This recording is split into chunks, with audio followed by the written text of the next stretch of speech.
Shalom. Ya. Siapa yang semester terakhir? Yang sebentar mau skripsi? Ada berapa banyak ya? Saya ingat ketika sekolah di sini, dan ada bukan hanya saya, tetapi ada banyak teman-teman yang mempunyai mimpi setelah selesai sekolah. Dan saya yakin atau saya justru mengajak untuk saudara-saudara semua ini boleh memiliki mimpi apa yang akan dikerjakan setelah selesai di sekolah ini. Tentunya kita akan bekerja sama dulu dengan gereja lokal yang telah memilih kita untuk bekerja sama. Ada teman saya yang pernah mengajar di sini, namanya Pardomon Sihombing, dengan Martin Luther.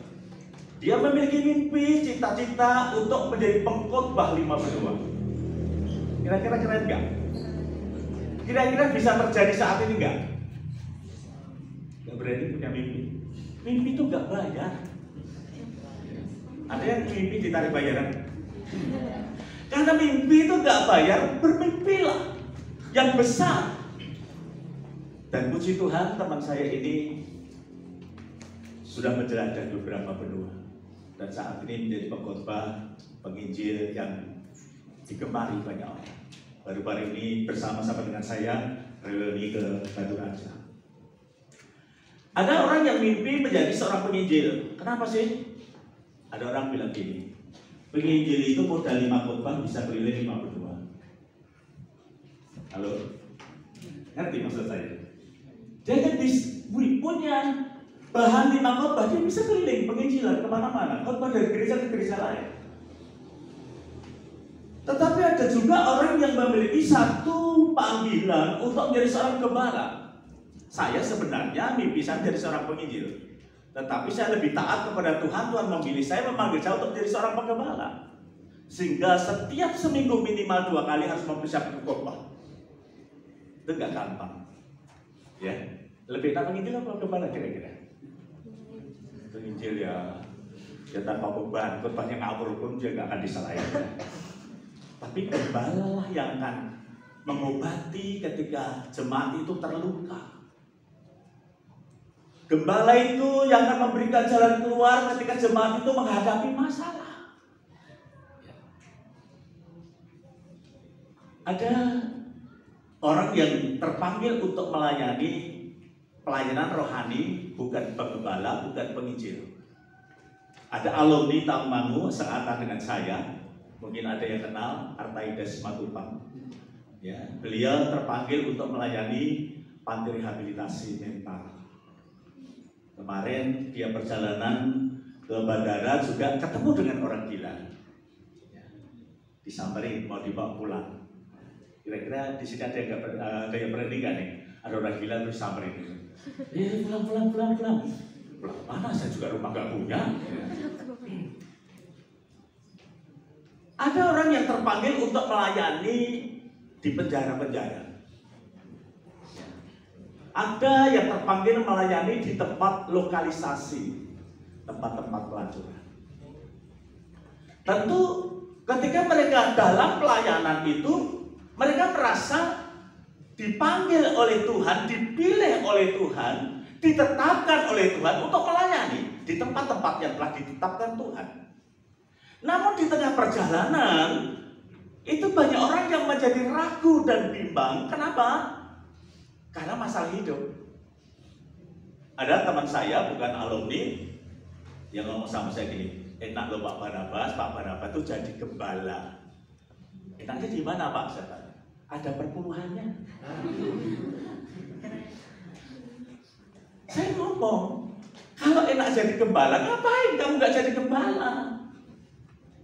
Karena dia membandingkan kalau gembala menggembalakan jemaat, ada gereja, tentunya ada persembahan, tentunya ada persembahan persepuluhan dan persembahan-persembahan yang lain tentunya.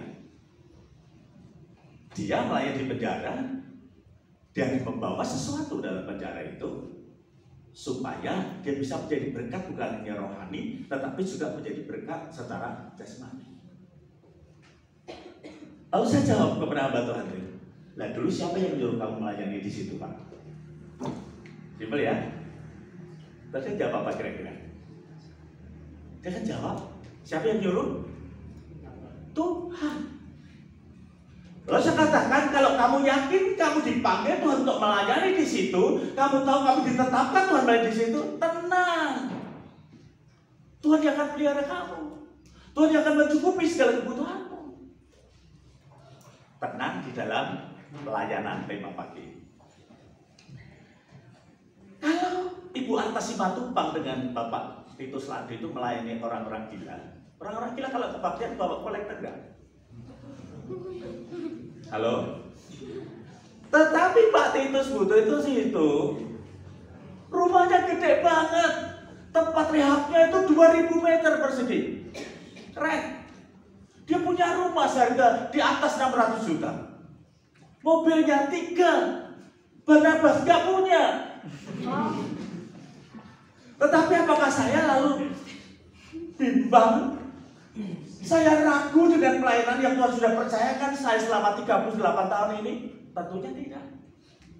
Saya ngomong sama Pak Titus, Bu Arta, andai kamu mau bertukar tempat sehari saja padaku, aku tak akan mau. Ya, kenapa? Karena memang dia panggilannya di situ dan saya panggil Mas sebagai penggembala. Kalau khotbah di hadapan orang gila, nggak ada yang tersinggung. Ya, betul nggak?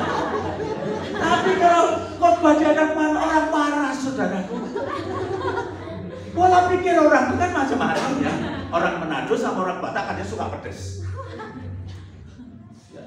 Dia beli rujak 3.000, tapi dia minta 10. Saya bayangkan itu, sampai 10. Perutnya enggak terbakar itu.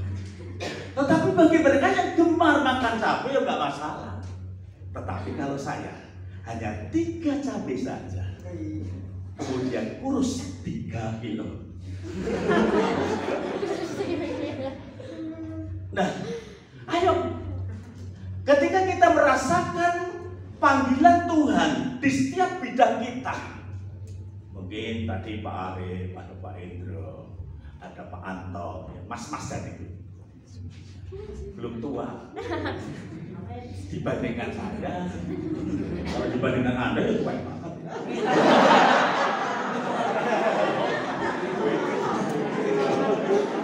Oh iya, dibandingkan saya tua saya, dibandingkan Anda tua ya. Nah, ketika beliau-beliau ini terpanggil untuk melayani di estetika ini, sudah tentu ada plus minusnya juga. Dia ketemunya dengan Anda terus setiap hari. Apa nggak bosan? Tetapi karena panggilan dia happy aja. Benar nggak Pak Indro? Benar apa nggak? Lah kalau gembala atau penginjil itu ketemunya dengan orang banyak, seninya lebih seni gitu ya. Ketemu orang banyak, ketemu banyak orang itu. Tetapi panggilan, beliau-beliau itu kemungkinan besar tidak bisa mengembalakan. Tetapi mengajar Anda menjadi orang yang cerdas, di kemudian hari menjadi seorang hamba Tuhan yang luar biasa. Beliau-beliau tetap di sini menjadi dosen di SD. Berjasa luar biasa. Untuk itu tenanglah di dalam pelayanan sesuai dengan panggilan kita masing-masing. Ketika Anda nanti melayani di satu gereja, sudah tentu ada liku-liku laki-laki. Ketika saya harus melayani di satu gereja di Mojokerto, ketika lulus di sini, dipanggil Pak Walker, yuk melayani di sini. Teman-teman yang sudah tahu daerah itu, Barnabas kamu kok nggak pendetanya itu galak bukan main. Apakah saya gemetar? Enggak. Segalak-galaknya manusia, harimau galak bisa dijinakkan. Apalagi manusia. Masa saya nggak bisa menjinakkan manusia? Saya nggak takut. Tapi memang orangnya memang luar biasa, saudaraku. Nggak galak sebenarnya. cuma susah. Begini salah, begitu Salah. bernafas salah, tetapi saya mencari apa sih kelemahannya. Sebenarnya gampang loh untuk menaklukkan seseorang yang dianggap mungkin susah, mungkin galak, mungkin pelit, gampang untuk bernafas sama. Ternyata pekerja-pekerja yang sering dimarahi oleh tante itu karena tidak taat. Nggak usah pekerja, mahasiswa saja nggak salah kena SP, ya kan? Apalagi pekerja, makan di situ, dapat pakaian dari situ, dapat uang jajan dari situ. Antara gereja dan pastor itu memang jauh, hampir 2 kilo. Ibu gembala menginginkan makan siang pekerja itu dipastori. Lalu pekerja itu berpikir, kalau saya makan di pastori nanti pulang lapar lagi. Ya kan, kalau jalan 2 kilo kan, ya kan? Lalu mereka lebih baik jajan, makan di gereja, itu dimarahi. Nah, saya ngapain, susah-susah saya datang ke pastori makan. Sebelum saya makan saya lihat kamar mandi dulu. Waktu belum ada sayur ya, baknya kosong, saya bimbang air dulu. Mana ada orang yang nggak jatuh cinta sama saya? Gosok kamar mandi, gosok dulu, timbang air, timbang. Nah itu baru makan. Karena Fes, ya tante, ini buat naik becak. Naik becak, mungkin belum ada gocek dulu. Nah, di dalam pelayanan pun ada banyak tantangan dan saya ingin membekali kalian semua ini. Jangan sampai kita menjadi sandungan di dalam pelayanan kita karena ada sesuatu yang tidak sehati dengan diri kita. Di gereja saya itu ada pemain musik saya itu sering komplain dengan saya. Cuman saya nggak sampaikan, ini anak saya dengan sekarang. Dia juga salah satu dari musik gereja kami. Seringkali dia tidak cocok dengan pemimpin pujian satu, tidak cocok dengan pemain musik satunya. Padahal kesehatian itu penting, betul nggak? Betul nggak? Kesehatian itu penting. Anda melayani dengan orang yang sehati, happy nggak? Happy. Lalu saya, oh ya, nanti kita koreksi gitu. Tetapi kalau setiap saat saya koreksi, tentunya mereka juga bingung, Bapak ini maunya apa sih? Lalu saya sampaikan, dan saya juga memberikan pelatihan ujian penyembahan itu, saya ngomong gini, kalau Anda selalu mencari orang yang sehati, kapan Anda bisa berkembang?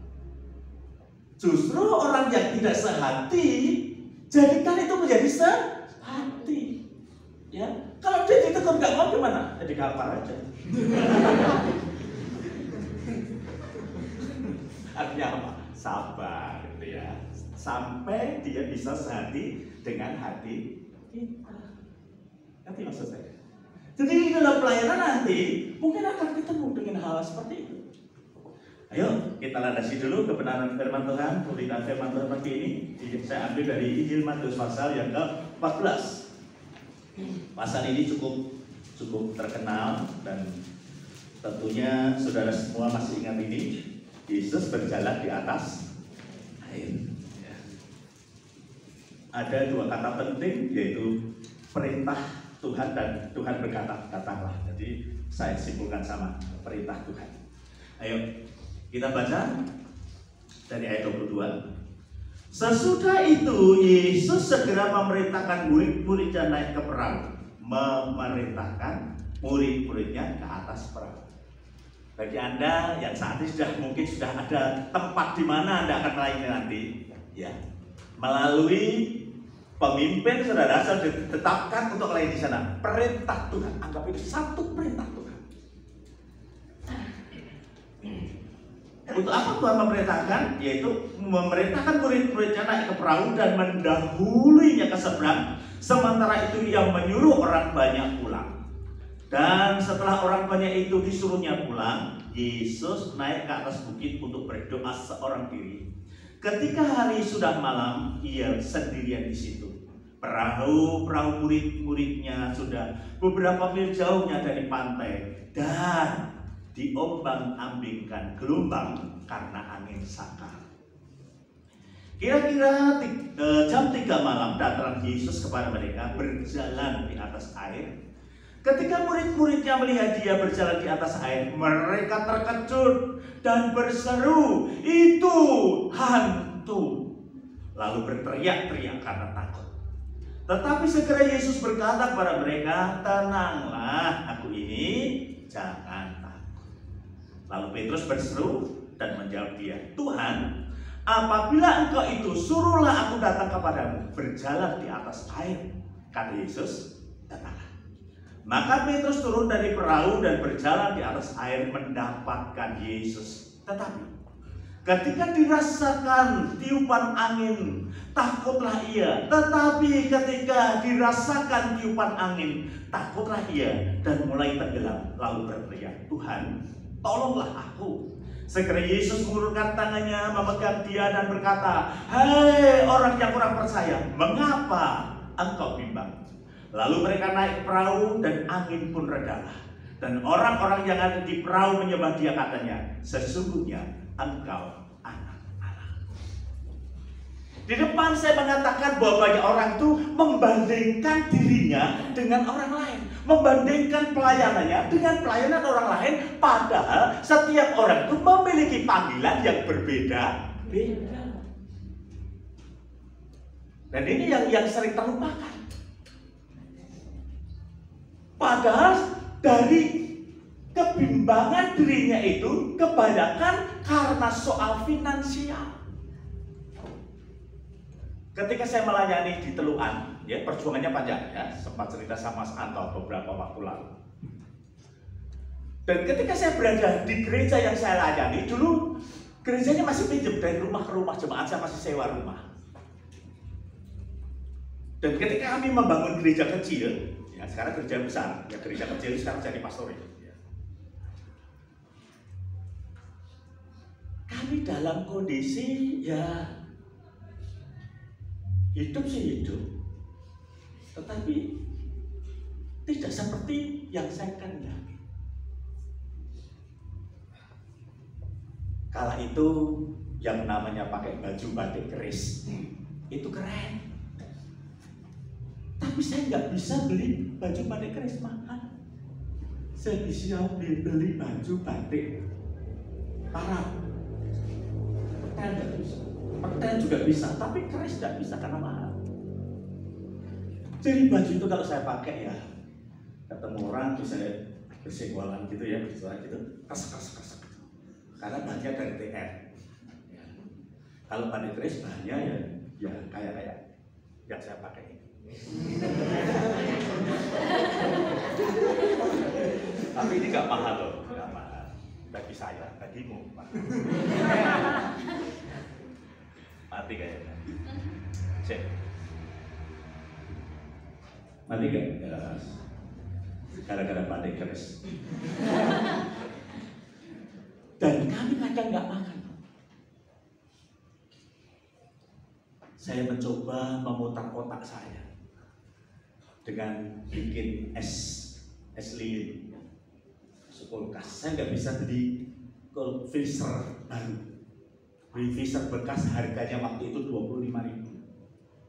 Tapi masalah buat saya, karena setiap kali kami mau ngambilin es itu kesetrum saya. Jadi kalau ngambil es pakai sendal, tangannya pakai kain gitu supaya nggak kesetrum. Lalu saya bikin makanan, bikin pastel, bikin kalau sekarang cumi-cumi ya. Dulu saya ngomong stik bawang biar keren gitu.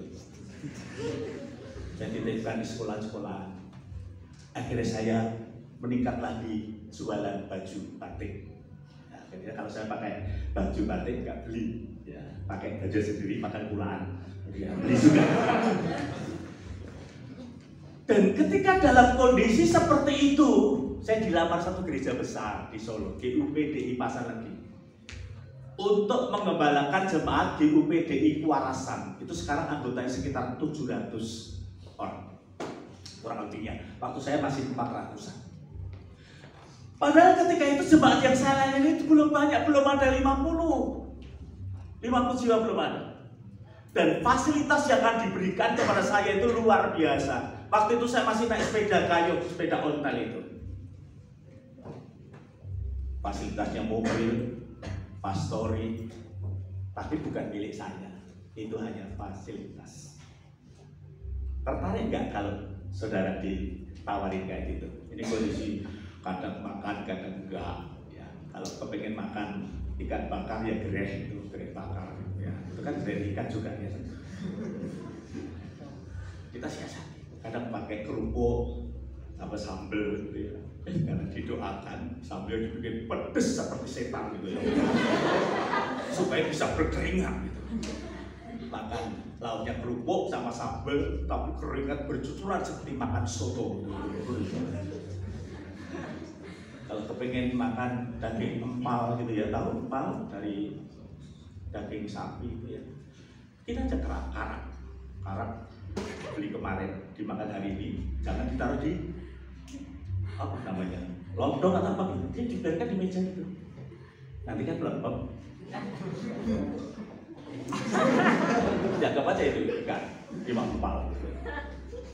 Tentunya tertarik dalam kondisi ekonomi seperti ini. Tapi saya tidak tergopoh-gopoh menjawab iya, saya minta waktu 1 minggu. Saya akan berdoa dulu 1 minggu. Ya Pak Barnabas berdoa saja, tetapi jawabannya iya. Namanya nggak usah doa. Saudara, ketika saya berdoa untuk memilih jalan mana yang harus kupilih, kewarasan atau tetap tinggal di tempat pelayanan yang Tuhan tetapkan buat saya. Bahkan tawarannya begini ya, Pak Barnabas boleh sendiri dengan keluarga atau seluruh jemaat atau gerejanya ini ditinggal gitu ya. Ketika saya berdoa, Tuhan bicara jelas sekali. Aku menempatkan kamu di sini dan aku akan memberkatimu seperti aku memberkati orang-orang yang berada di kota. Saya cek lagi, jawabannya sama. Saya cek ke majelis, jawabannya sama. Seminggu kemudian orang itu datang, saya bilang, Tuhan tidak berkenan, saya harus tetap di sini. Di dalam perjalanan pelayanan saya, memang ada gelombang angin sakal. Ada sesuatu yang membuat saya bimbang dan ragu. Apakah Tuhan menetapkan saya di sini atau di sana? Tetapi ketika Tuhan bicara dengan jelas, aku menetapkan kamu di sini. Apapun yang terjadi dalam hidupku ini, tak pernah kuragukan kasih-Mu Tuhan. Lewat gunung yang tinggi, dalam lembah yang curam, tak pernah kuragukan janji-Mu Tuhan. Saya tetap di pelayanan saya. Gereja yang kecil, tetap bercerita. Nyanyinya dulu. Tak mengapa kamu tetap melintasi jalan hidup hamba Tuhan tiap hari, sambil menangis. Tetapi ketetapan Tuhan buat hidup saya itu ya dan amin. Waktu yang akan membuktikan Tuhan menetapkan saya di situ atau tidak. Waktu.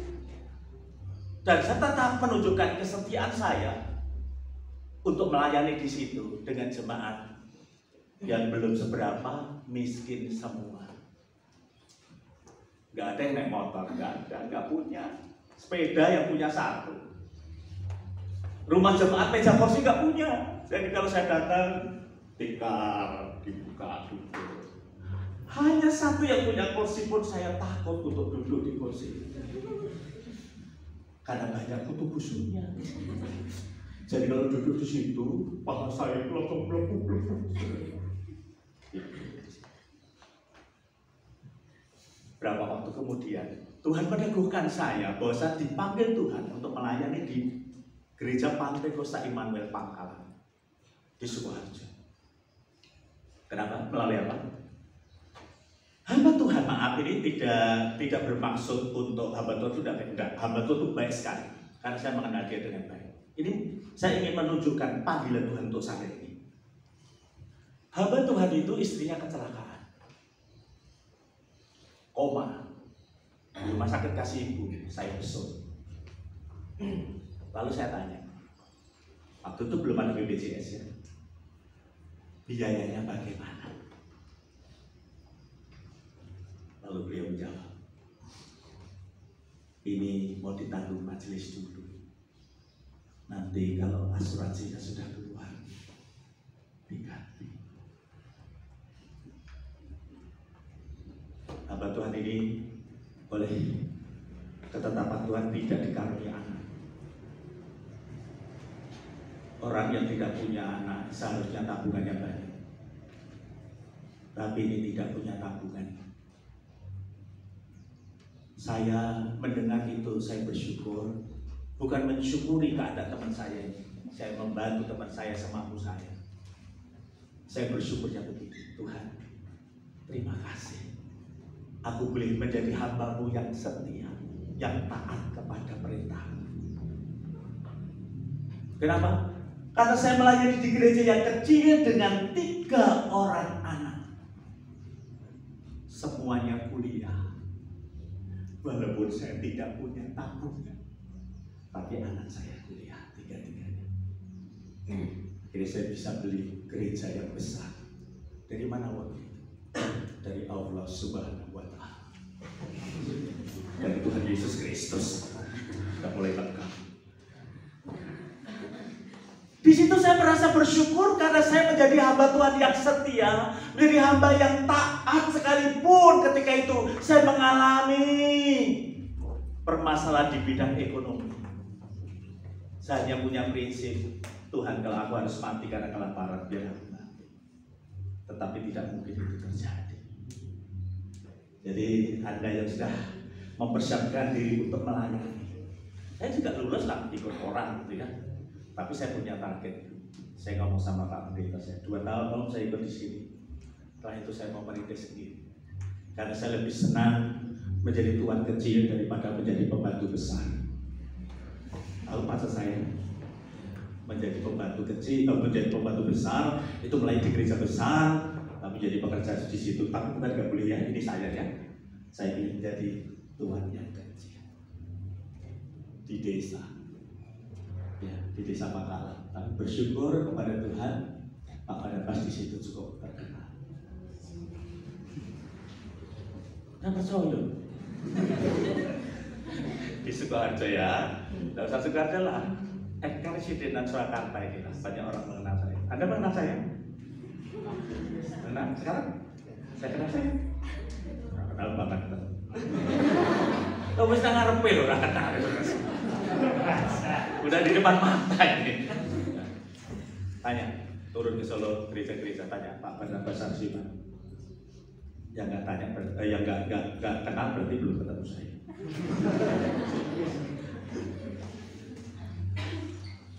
Jangan pernah berpikir bahwa keinginanmu untuk melayani di ini pasti enak.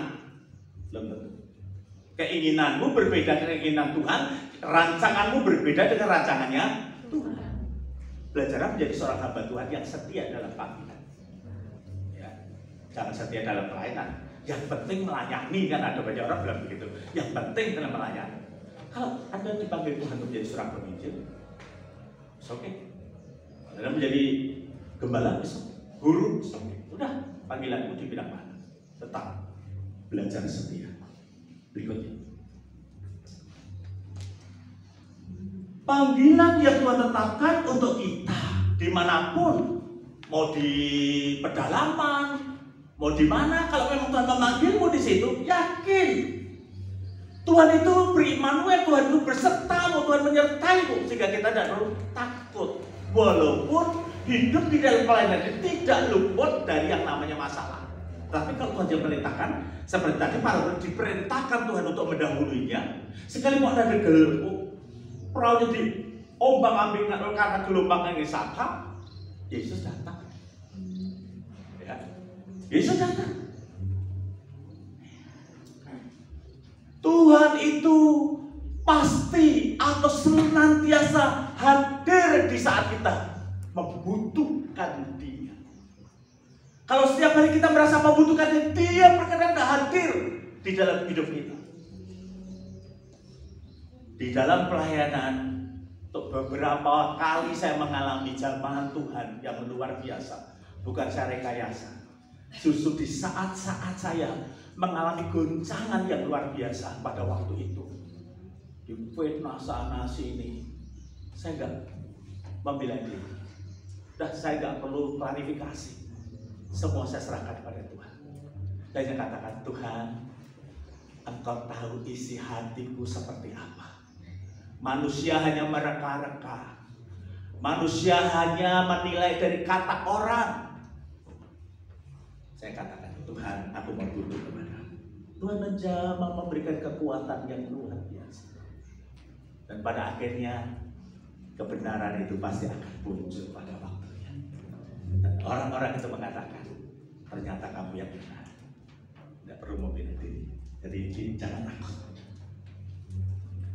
Ketika Tuhan hadir di tengah-tengah masalah hidup kita, jangan sampai saudara itu gagal paham. Anda kan gagal paham jika Anda tidak bergaul karib, tidak bergaul intim dengan Tuhan. Kalau saudara bergaul intim dengan Tuhan, sewaktu Tuhan hadir dalam hidup kita, kita dapat merasakannya. Ini Tuhan, bukan hantu.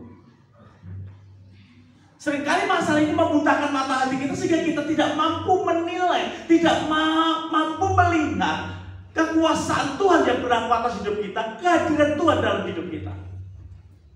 Jadi jangan banggakan otakmu, tetapi hatimu biar memiliki kepekaan dengan kehadiran Tuhan. Kata peka dan pekok itu hampir sama.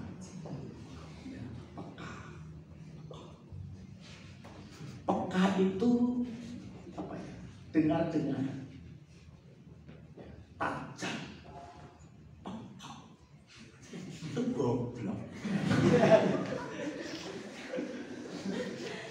Jadi jangan sampai kita menjadi hamba Tuhan yang goblok. Hamba Tuhan yang peka, jangan peka. Jadi jangan katakan sama teman kamu peka misalkan ya.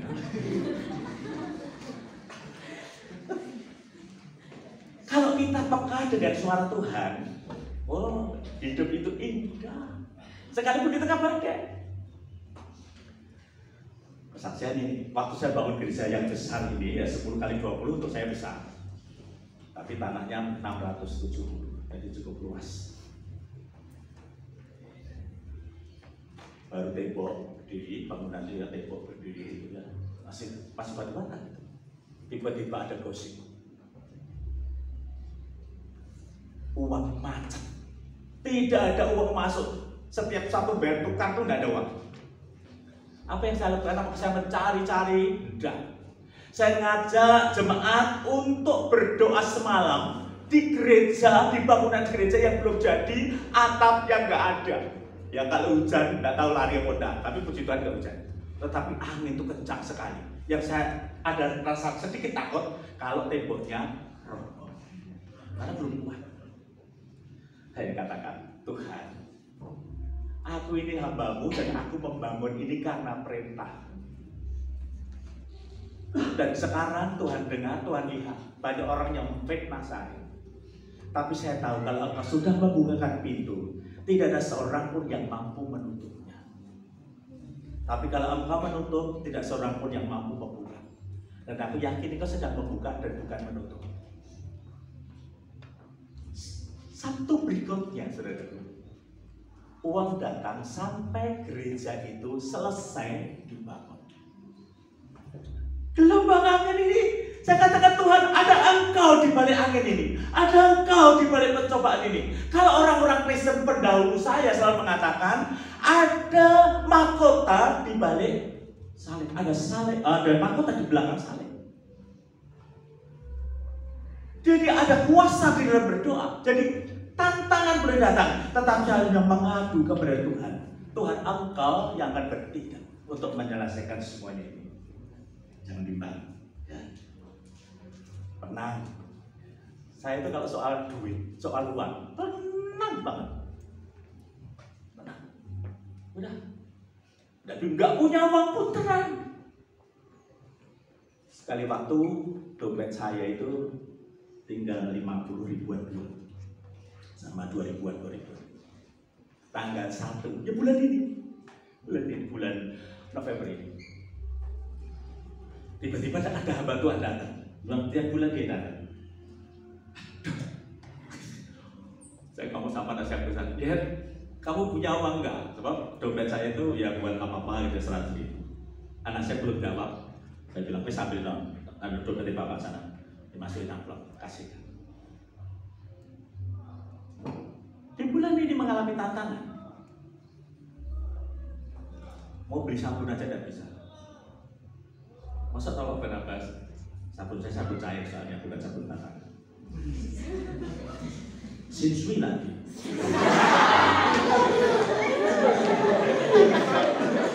Karena saya sadar, saya kan hitam. Kalau pakai sinsui kan jadi putih. Pas pakai sabunnya itu putih, tapi giliran air yang kembali hitam.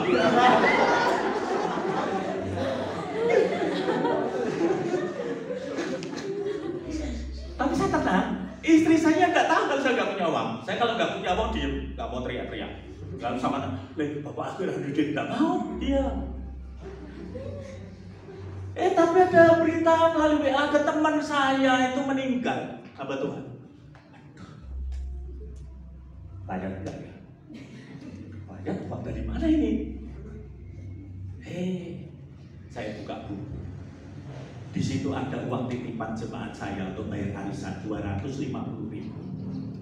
Lalu saya bagi dua, sekalian sama-sama hutang, habiskan sekalian.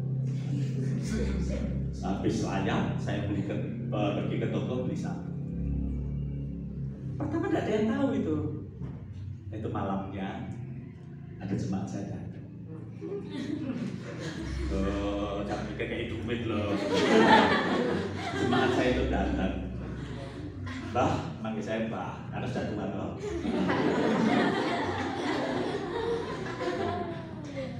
Dia hutang saya itu kira-kira 3 tahun yang lalu.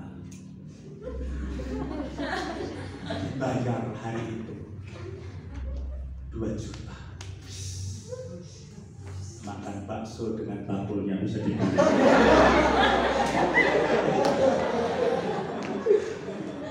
Dan bukan hanya itu, cuma saya ngomong ini, Mbak, sekalian ini ada berkah. Loh, coba loh, ya Mbak, saya dapat arisan 2 nomor 18 juta. Kok kamu ngerti kalau aku gak punya uang hari ini? Dia jawabnya apa? Manggil saya Bang, hidupnya kan dekat tau. Tuhan yang menyediakan Bang. Keren, Tuhan yang menyediakan. Dia gak jawab, pulang ngertosok. Enggak, saya tahu kok. Enggak, udah gak tahu. Jadi Tuhan itu hadir saat kita butuhkan. Amin. Jadi jangan takut. Gak punya uang, diam. Jangan teriak di perempatan. Saudara-saudara.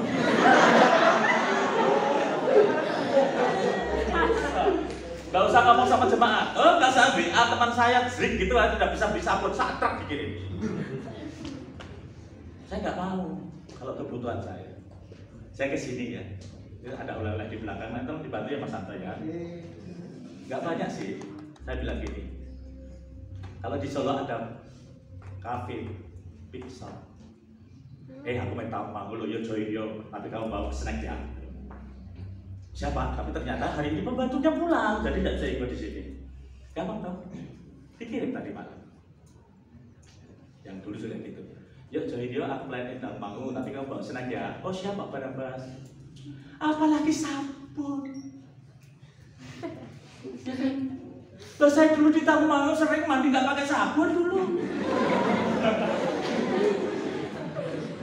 Karena saya ini sekolah di sini dengan sponsor dan orang tua saya miskin.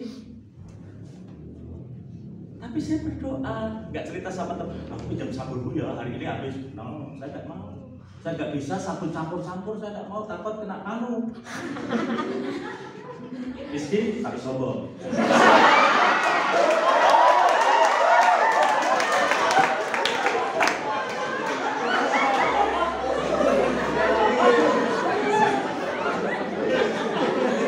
Ada yang sombong di sini? Jangan mengaku. Saya itu berdoa, Tuhan, gak ada sabun ini. Ya. Kalau saya sekolah tahun 82-83 itu sabun Lux, itu sabun yang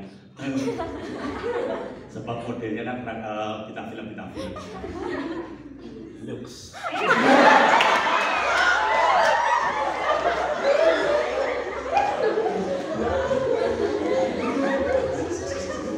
Nah, ketika kami belajar, lalu saya pulang ke asrama nomor 2. Di depan Kaisar nomor 2. Yang tinggal di situ, Anda berhasil. Tapi yang mau belajar, jangan ngomong Pak Barnabas ngomong, kamu akan berhasil. Jadi aku diem pun akan berhasil. Saya pulang, mau ambil Alkitab. Di atas Alkitab saya itu ada sabun Lux. Saya buka lagi Alkitab saya, ada uang Rp1.000. Dari siapa sampai hari ini saya tidak tahu. Hanya Tuhan yang tahu. Sama yang memberi itu. Jadi kalau dulu zaman saya sekolah di ruang makan sana itu ya, kalau jam 3 sore kami dapat segelas teh atau kopi. Itu pun tidak boleh protes kalau kopinya itu terlalu encer. Dan prinsip hidup saya itu gratis, tidak boleh kokean cangkok. Gratis itu jangan banyak mulut, ya kan? Udah gratis banyak protes. Jadi apapun yang diberikan ya sudah dinikmati. Kalau lauknya mah daging babi ya kami makannya pelan-pelan. Saya nikmati senikmat-nikmatnya. Tapi kalau lauknya tempe, sayurnya sayur kulitnya cepet-cepet tanpa saya kunyah langsung tak terlalu.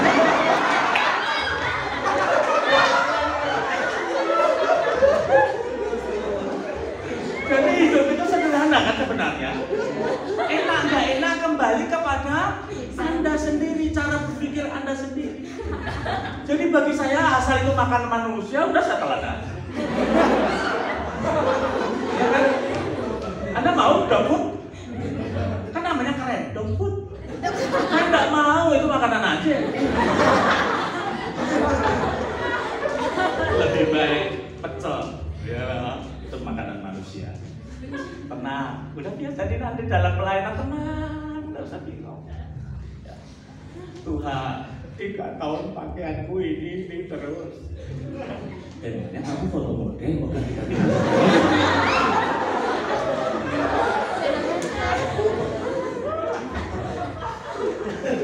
Jadi nikmatilah senikmat-nikmatnya. Kita bersyukur kalau Tuhan mengaruniai kepada kita itu karunia untuk menikmati.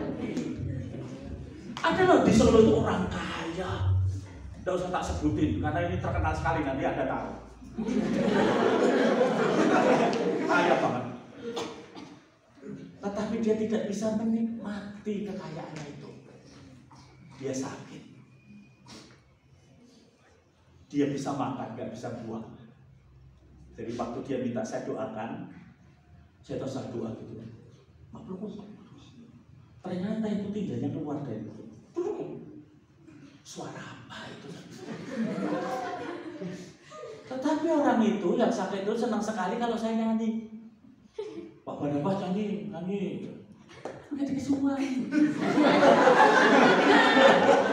Kalau nyanyi di tempat-tempat tertentu kan sekali nyanyi berapa gitu ya, itu tidak suruh nyanyi terus. Dia merasa dikuatkan, dihibur kalau saya nyanyi. Kalau saya di situ orang kaya, snacknya itu Kalau di Solo namanya gembungan, cakwe gitu ya. Kalau mungkin kue bohong ya, yang kelihatan gede tapi dalamnya kosong itu ya kue bohong.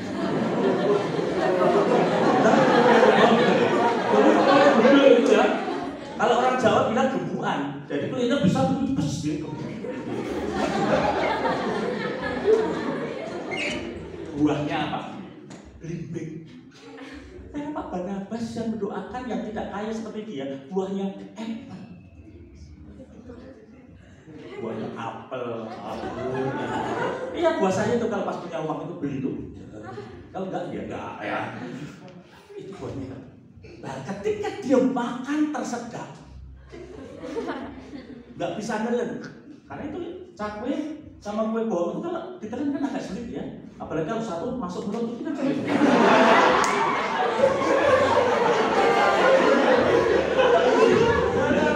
Nah, katanya kue bohong satu aja lo masukin gitu ya, itu kan susah. Ketika dia tumpah, istrinya di dapur, tidak ada pembantu. Dia orang kaya tapi tidak bisa menikmati hidupnya. Langsung saya bersihkan, nah saya baru tahu ternyata perutnya itu udah dilubangi untuk buang tinja itu. Pak uripku kok kaya ngene. Lah kowe sugih ku rendah duwe pembantu ndak duwe piye? Iya Pak, bojoku kayak kebo. Ternyata dia menikah dengan kerbau. Katanya istrinya itu kerbau. Semua dikerjakan sendiri, nggak mau punya pembantu. Mobilnya itu mobil mewah, tutupin selimut. Dia kalau pergi naik becak. Coba Pak Barnabas saja pergi naik taksi, dia naik becak. Berarti dia tidak bisa menikmati hidupnya. Kalau dia mati apa berarti apa? Enggak. Jadi saudaraku, nikmatilah hidupmu di dalam pelayanan Tuhan. Amin. Kalau ketemu dengan ibu pendeta yang cerewet, bersyukur. Daripada ibu pendetamu bisu, bersyukur.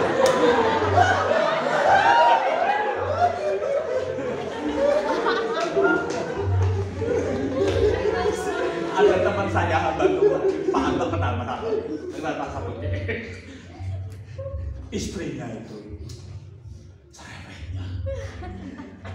cerewetnya minta ampun. Saya tahu sih, cerewet minta ampun. Galak kayak Asumana.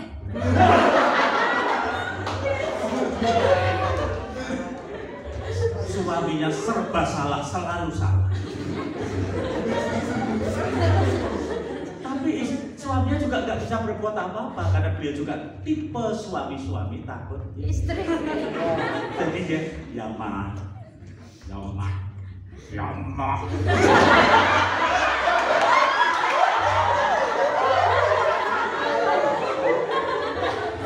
Tapi rupanya teman saya ini kepingin sekali istrinya berubah.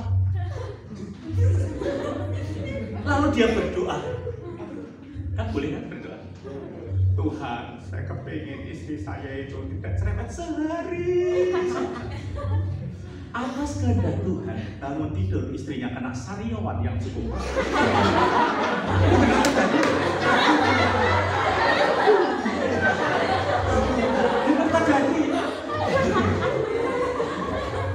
Akhirnya bukan dia sehari, lebih dari seminggu istrinya itu tidak mau ngomong, saudara. Lalu suaminya, Tuhan ampuni saya. Ternyata suara istri saya sangat saya rindu.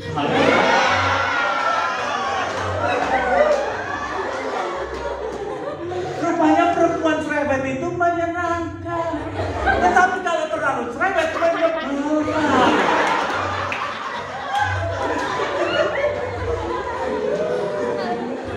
Jadi di dalam hidup pelayanan, halo, nikmati.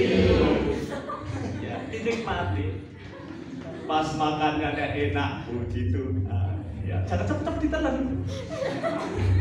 Dirasa-rasakan. Sebab makanan kalau udah ditelan hilang. Rasanya pun hilang kecuali cabai ya. Itu yang saya alami sehingga saya sampai menjadi seperti sekarang ini. Harganya sudah saya bayar. Ketekunan, kesetiaan, kesabaran, pengucapan syukur. Ada jemaat yang angel kayak jemaat. Ya sudah, nggak apa-apa. Apa tak pateni kan mungkin. Itu saya bunuh kan? terlalu jelek, kan enggak? Kalau jemaat nggak suka sama pendetanya, pindah. Tetapi kalau pendeta nggak suka jemaatnya, apa ya pindah? Dia kan menikmati. Saya pesan sama istri saya sama anak saya. Kalau ngomong sama orang itu, jangan diberi jawaban. Iya Bapak, ya anak saya. Oh iya, oh iya, ya. Jangan pernah komen. Kalau kamu komen, nanti dia akan cerita sama orang lain. Yang diceritakan itu cerita kamu, padahal kamu hanya komen. Saya tidak bisa komen. Oh iya, kalau bingung. Oh gitu ya, gitu ya. Jangan kasih pendapat, jangan komen dengan orang itu. Ya cuma saya sampai sekarang masih hidup. Atau nanti tahu anak saya itu. Ya, oh. Nanti kalau saya jawabnya kan, Bapak katanya begini loh. Nanti dia pakai gitu. Kurang ajar. Jadi jangan pikir jadi gembala itu enak loh Mas. Ya enak-enak gak enak. Semua itu pekerjaan kan ada plus minusnya kan. Enak tuh jadi dosen. Gak mungkin tuh mahasiswanya marah-marah sama dia. Nilainya di buat dosen killer kok. Ada mungkin kamu ngiler sama dosen, nggak mungkin. Tapi jadi gembala. Oh, suka dukanya banyak. Ada jemaat nggak pernah memberi uang, nggak pernah persembahan. Tetapi sekali persembahan kantor pendetanya. Pak, ini saya ada uang persembahan saya, tapi tolong berikan mic ya. Kantor tadi. Pak, saya ini ada persembahan 1 juta, tapi tolong berikan bunga ya. Jadi dia, saya bilang, tunggu dari mana? Enggak, Bapak aja yang minta milih. Dia memerintah pendeta karena dapat memberi uang 1 juta. Itu seninya jadi ke ya udah saya terima 1 juta. Saya berikan bunga. Nanti kalau dia ngasih uang saya pasti itu begitu. Pak, Bapak beli kaos yang harganya 500.000. Lah saya ini kalau beli pakai 500.000 itu gak tega hati saya. Banyak orang yang perlu saya bantu. Saya bisa tampung sebagian. Tapi saya jawab, ya keliling timur nyari toko, tokonya aja dia yang pilih. Tanda. Saya ke toko yang dia tunjuk ternyata sudah tutup. Lalu saya bilang, tokonya tutup tuh Mbak. Boleh nggak kalau saya berikan kaos 3 biji 500.000? Oh boleh Pak, terserah Bapak aja. Kalau beli celana dengan kaos boleh nggak? Oh boleh, terserah. Tapi saya izin dulu dengan yang memberi uang. Sebab kalau saya tidak minta izin dulu, ketika saya pakai kaos ya, dia ngomong sama jemaat dalam pendetanya itu. Padahal saya kasih 500.000, dia beli kaos 150, mempermalukan jemaat.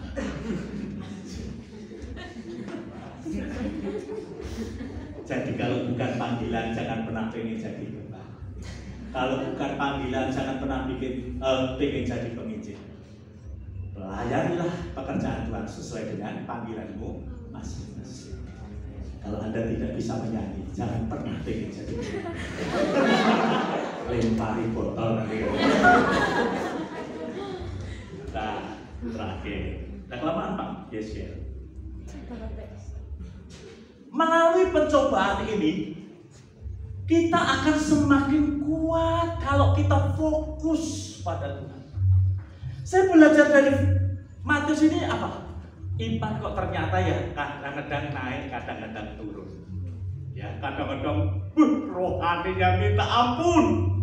Semua dirohanikan. Lihat rumput langsung ciptaan Tuhan yang harinya sudah ada. Ya toh, lihat gonggong pun dirohanikan. Karena pas rohani. Tetapi kalau rohaninya pas turun, lihat rumput, apaan? Lihat gonggong, senang.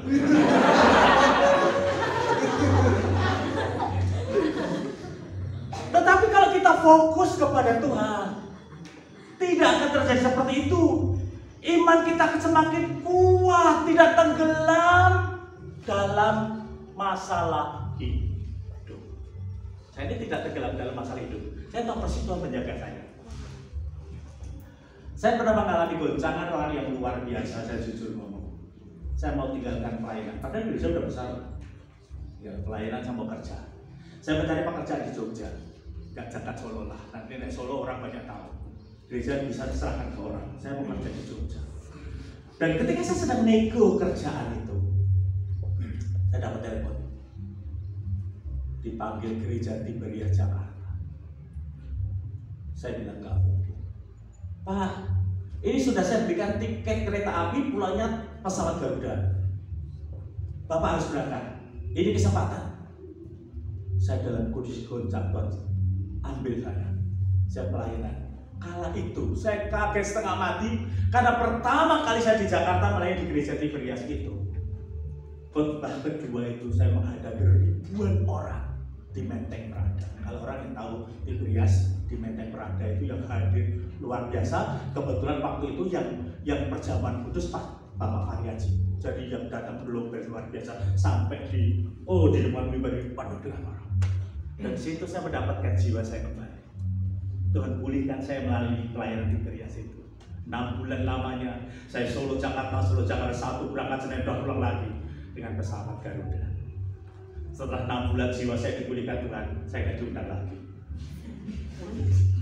Karena memang Tuhan ingin menyembuhkan saya. Haleluya. Kalau cerita itu banyak sekali. Nanti kelamaan. Jadi jangan sampai kalau pas happy haleluya. Kalau pas susah, haleluya.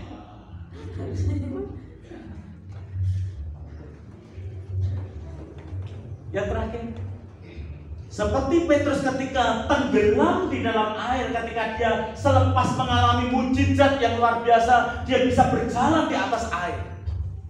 Dan ketika dirasanya tiupan angin, dan ketika kita hidup di dalam pelayanan, di setiap panggilan yang Tuhan tetapkan pada kita ini, ketika kita merasakan, kita merenungkan masalah hidup yang sedang terjadi, maka akan muncul kebimbangan. Tetapi ketika kita fokus kepada Tuhan, maka kita akan mengatakan, Engkau Tuhan yang Maha Kuasa, Engkau mampu melakukan banyak hal untuk hidup. Lakukan sesuai kehendak-Mu Tuhan, karena aku berjalan bentuklah. Jadi aku Tuhan. Di tengah masalah hidup, angin sak, angin gelombang setuju yang seperti apa, yang ribut seperti apa, tetapkan iman. Masalah boleh ada, dan yakinlah Tuhan juga ada dan siap menolong. Kita berdiri bersama-sama.